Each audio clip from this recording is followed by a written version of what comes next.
maxkamadda sare ee Somaliland ayaa fadhi ay yeelatay waxay xukunno ciqaab iyo siideyn ay ku riday 8 eedeysane oo maxkamaddu hore ay u dhageysatay dacwadooda. xukunnada ciqaabta iyo siideynta eedeysanayaasha xorriyadooda loo soo celiyay kadib markii wax dambi ah lagu waayay maxkamadda hortooda kuwa kale ee la xukumayna ay maxkamadda horteeda kaga cadaatay in ay galeen falalkaasi lagu xukumay. fadhigan oo uu gudoominayay gudoomiyaha maxkamadda sare garsoore Yuusuf Ismaaciil Cali iyo 4 garsoore oo kamid ah garsoorayaasha ka howlgala maxkamadda sare ee Somaliland waxay xukunno dil ah ku riday kow Faysal Daahir Cashuur ina Siraad Gaafoon oo 35 jir ah oo hore u dilay marxuum Cali Cabdilaahi Xirsi kuna dilay magaalada Hargeysa 11 bishii shanaad ee sanadkii 2011.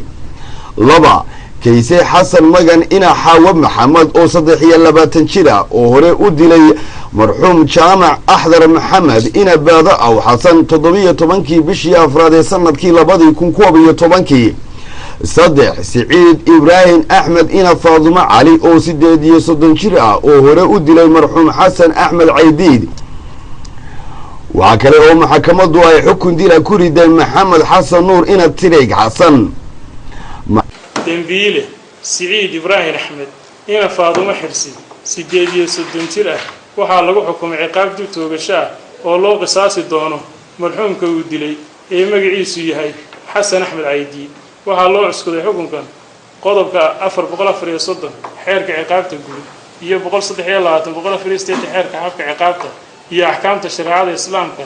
kitaabka quraanka kariimka ah suuratul baqara aayadaha 178 179 iyo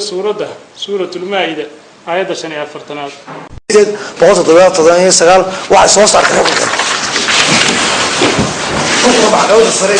Somaliland magaca Somaliland waxa la diiday asbaabta rabcaanka Kayse Xasan Magan ina Xaawa Maxamed waxa loo galay jawaabinta rabcaan sare xafiiska ilaanta guud waxa la diiday xukunka maxkamadda rabcaanka gobolka Hargeysa nambarkiisu yahay maxkamadda rabcaanka gobolka Hargeysa dacwad dambi rabcaan number 95 2011 ee soo baxay 25 bishii 2012 waxa lagu xukumay dambiile Kayse Xasan Magan ina Xaawa Maxamed 23 jir ah dib toogasho kadib markuu si buuxda ugu cadaatay inuu si bareera u dilay marxuum Jaamac Axmed Maxamed.